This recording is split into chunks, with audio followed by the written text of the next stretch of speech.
कुछ तो रहो सीजन 2 के 5वें एपिसोड में हेमंत कुमार ठाकुर जी का हार्दिक स्वागत है। जैसा कि हमें पता चला है कि आप एक समाज सेवक हैं एवं आपका एक एनजीओ भी आप संचालित करते हैं, जिसमें कोरोना महामारी चल रही है, देश में आर्थिक स्थिति से सब लोग जूझ रहे हैं। ऐसे में आप लोग की सहायता कर रहे हैं, जो कि वास्तव में सच्चे समाज सेवक की पहचान होती है। आपका बहुत बहुत अभिनंदन है कि ऐसे वक्त पे आप सफीर का साथ दे रहे हैं। हेमंत जी का बहुत बहुत स्वागत है हमारे सीजन 2 के 5वें एपिसोड में। और हेमंत जी से मैं जो अपना प्रथम क्वेश्चन है मैं करना चाहूंगा कि आप हमारे दर्शकों को, जो आपका एनजीओ है जो वास्तव में समाज सेवा में बहुत ज्यादा आगे चल रहा है, उसके बारे में थोड़ा संक्षिप्त में बताइए।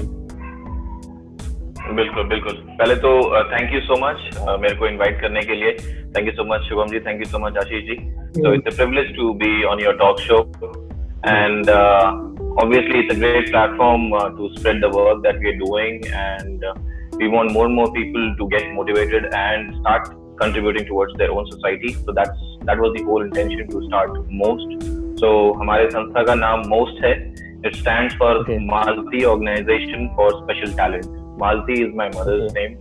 So somewhere हम कहीं ना कहीं जब लाइफ में एक आइडल ढूंढते हैं, एक मोटिवेटर ढूंढते हैं जिससे कि हम मोटिवेट हों और उनके जैसा बनना चाहें, तो उनके पेरेंट्स ही होते हैं मोस्टली।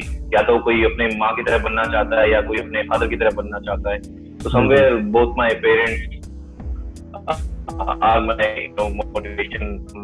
उन्हीं की तरह मैं उन्हीं से बहुत कुछ सीखा है बचपन से। आर्मी बैकग्राउंड से हूँ मैं। Father he was in Indian army, so I have always seen him and my mom helping whosoever they can, चाहे वो रिश्तेदार हों चाहे वो आस पड़ोस के लोग हों। सो कहीं ना कहीं वही था। और जब स्कूलिंग हो गई, जब बीटेक में आए, तो फिर मैं गोमती नगर लखनऊ में रहता हूँ। तो जहाँ मैं रहता हूँ गोमती नगर लखनऊ का पॉश एरिया कहा जाता है, बट देन एक सच्चाई ये भी है कि जहाँ जहाँ पॉश होता है उसके आसपास स्लम जरूर होता है। तो वही था कि मैं बच्चों को देखता था कि झुग्गी झोपड़ी में वो लोग रहते हैं, उनके माँ बाप दिहाड़ी मजदूर होते हैं, वो सुबह निकल जाते हैं अपने काम पे और बच्चे उनके दिन भर यहाँ वहाँ खेलते रहते हैं। तो कहीं ना कहीं ये था कि यार मेरे को बच्चों से लगाव है। तो चाहे वो कोई बच्चे हो, बच्चों से लगाव है, इररिस्पेक्टिव चाहे वो अच्छे घर से वेल टू डू फैमिली से आते हो या किसी गरीब परिवार से हो। तो बच्चों के साथ खेलना वेलना, उनसे बातें करना, उनसे चीजें पूछना पढ़ाई लिखाई के बारे में। समवेयर अगर हम थोड़ा बहुत पढ़े लिखे हैं तो हमारे मदद से अगर वो थोड़ा सा पढ़ लिख जाए तो समाज हमारा और अच्छा हो जाएगा। तो 2013 में जब मैं अपना बीटेक कर रहा था, तो 2-3 बच्चों को ऐसे ही एक दिन बिठा के पढ़ाने लगे। ये सिलसिला ऐसे नहीं स्टार्ट हुआ, रोज बच्चों से मिलते थे, अगल बगल घर के रहते थे झुग्गी झोपड़ियों में, टेम्परेरी हाउसेस में। तो बातचीत होती रहती थी, कभी ABCD पूछ लिया, कभी 1 2 3 पूछ लिया। तो लगता था कि उनको वो बेसिक चीजें भी नहीं पता है। बच्चे 6 साल 7 साल 8 साल के बच्चे हो जाते थे, उनको अगर ABCD भी ना पता हो, अक्षर ज्ञान भी ना हो, तो कहीं ना कहीं लगता था कि कहीं ना कहीं कुछ मिसिंग है। तो उनको बिठा के एक जगह पढ़ाना चालू किया 3-4 बच्चों को, और देखते देखते कब वो एक 100-150 बच्चे आ गए अपने आप, और वर्ड ऑफ माउथ से एरिया में बात फैली कि कोई एक लड़का है जो बच्चों को पढ़ा रहा है और फ्री ऑफ कॉस्ट पढ़ा रहा है। फिर बच्चे ज्यादा आने लग गए, और मेरे कॉलेज में जहाँ मैं बीटेक कर रहा था वहाँ ये बात फ्रेंड सर्कल में ऑब्वियसली फैली, क्योंकि मैं फेसबुक पे फोटोज डाला करता था ताकि लोग देखें और जाने कि क्या हो रहा है, कि क्या मैं और हमारे दोस्त लोग करने की कोशिश कर रहे हैं। तो कॉलेज में फैला, कॉलेज से आए दिन स्टूडेंट्स और फ्रेंड्स लोग आने लग गए कि हम भी देखें क्या हो रहा है, कैसे ही बच्चों के साथ अपना टाइम बिता रहा है और उनको पढ़ा रहा है। क्योंकि ऑब्वियसली समवेयर सबके दिल में एक रहता है कि हम अपने समाज के लिए कुछ करें, बट किसी न किसी परिस्थिति में चाहे उसको समय ना मिल पाए, अपॉर्चुनिटी ना मिल पाए, तो वो कर नहीं पाता है। बट देन कहीं ना कहीं अगर कोई चीज इनिशिएट करता है और उसमें फिर कोई और इन्वॉल्व होना चाहता है, कहीं ना कहीं एक रास्ता मिल जाता है कि चलो हमारे फ्रेंड सर्कल में किसी ने कुछ इनिशिएट किया है तो हम भी उसमें इन्वॉल्व। सो वो हुआ, और देखते देखते कब 100-150 बच्चे आ गए, वॉलंटियर्स आ गए, लगभग पूरा कॉलेज जानने लग गया कि मोस्ट करके कुछ है,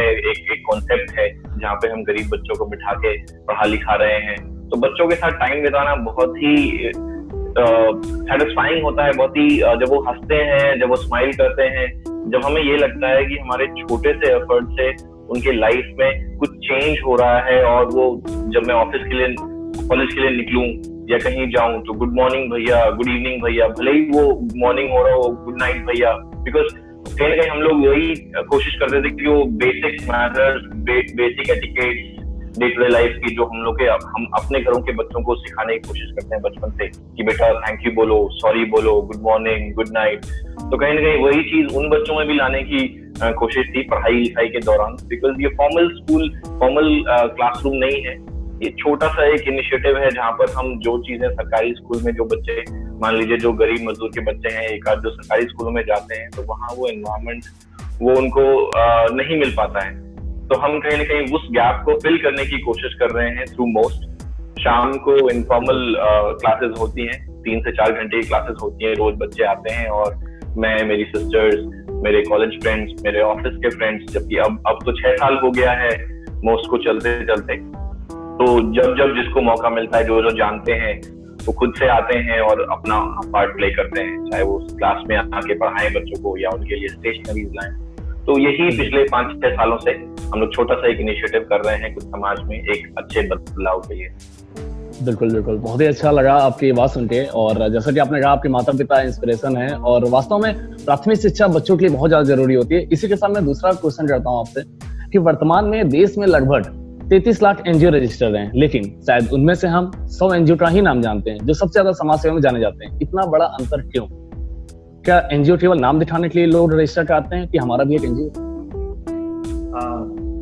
कहीं ना कहीं जी आशीष जी बताइए। Shubham, I am so sorry, बस थोड़ा सा मुझे एक अपने ऑडियंस के लिए भी ये क्लैरिफिकेशन एक्चुअली चाहिए, क्योंकि हेमंत आपने सब कुछ बताया कि आप बच्चों के लिए काम करते हैं, तो यानी कि जो मोस्ट एनजीओ है, तो बेसिकली जो उसका मेन वर्टिकल है for social work and I mean for the cause actually, so this is for kids, right? जो आपका जो फोर्टे है actually. So I never had any plans to start an NGO, get a registered NGO into any state government or nationwide. So that was never a plan. हुआ यूं कि कहते हैं ना कि छोटी सी चिंगारी से पूरा, कि मैं तो अकेला चला था, कारवां अपने आप बनते गया। तो बस 2-4 बच्चों को बिठा के पढ़ाना चालू किया और 2-4 बच्चे कब 50 हो गए, कब 50 से 60 हो गए, 100 हो गए। और उसके बाद मेरे कॉलेज में जब मैं बीटेक कर रहा था, तो एक होता ना कि जब आप पढ़ रहे होते हैं तो आपके अंदर काफी जुनून होता है, काफी जोश होता है। तो कॉलेज के बच्चे रोज आने लग गए। जब भी हम छोटा बच्चा, कभी चिल्ड्रंस डे होता था, कभी इंडिपेंडेंस डे, तो बच्चों से ज्यादा वॉलंटियर हो जाते थे, क्योंकि पूरा का पूरा कॉलेज आ जाता था बच्चों को देखने के लिए, उनके साथ एंजॉय करने के लिए। तो सबको अच्छा लगता है कि अगर वो उन अंडर प्रिविलेज्ड सेक्शंस को, अगर वीकर सेक्शंस को अगर जाके कोई कुछ कर रहा है, उससे कुछ चेंज आ रहा है, उनकी लाइफ में कुछ बदलाव हो रहा है, पॉजिटिव चेंज हो रहा है, तो सबको अच्छा लगता है। सब चाहते हैं कि अपने समाज के लिए कुछ ना कुछ करें, बट देन वही है, जैसे मैंने कहा, अपॉर्चुनिटी सबको नहीं मिल पाती है या टाइम नहीं मिल पाता है। तो अगर सर्कल में कोई कुछ कर रहा है, तो then you get a way to pitch into the same cause and do your part. तो मेन हमारा यही है कि बच्चों को, इसी से स्टार्ट हुआ था कि बच्चों को पढ़ाना है। जितने भी अंडर प्रिविलेज बच्चे हैं जो सरकारी स्कूल जा रहे हैं या छोटे मोटे प्राइवेट स्कूल जा रहे हैं, तो उनसे जब मैं बातचीत करता था तो वो एजुकेशन लेवल उनमें नहीं दिखता था। उनको बेसिक प्राइमरी की चीजें, जो बच्चा 8th क्लास में चला गया, 9th क्लास में चला गया, उसको आप इंग्लिश की मैं कोई बुक दे देता था पढ़ने के लिए, तो उनको वो भी पढ़ने नहीं आता था, जो कि बहुत ही गलत है। अगर 8-9 क्लास में बच्चा है, उसको इंग्लिश का वर्ड्स ना पढ़ने आए, तो बहुत ही सोचने वाली स्थिति है। जबकि 3rd 4th के हमारे प्राइवेट स्कूल्स के बच्चे, that's great event actually. जी बताइए। End of the day, I mean, I got it actually. So most work for basically for the kids.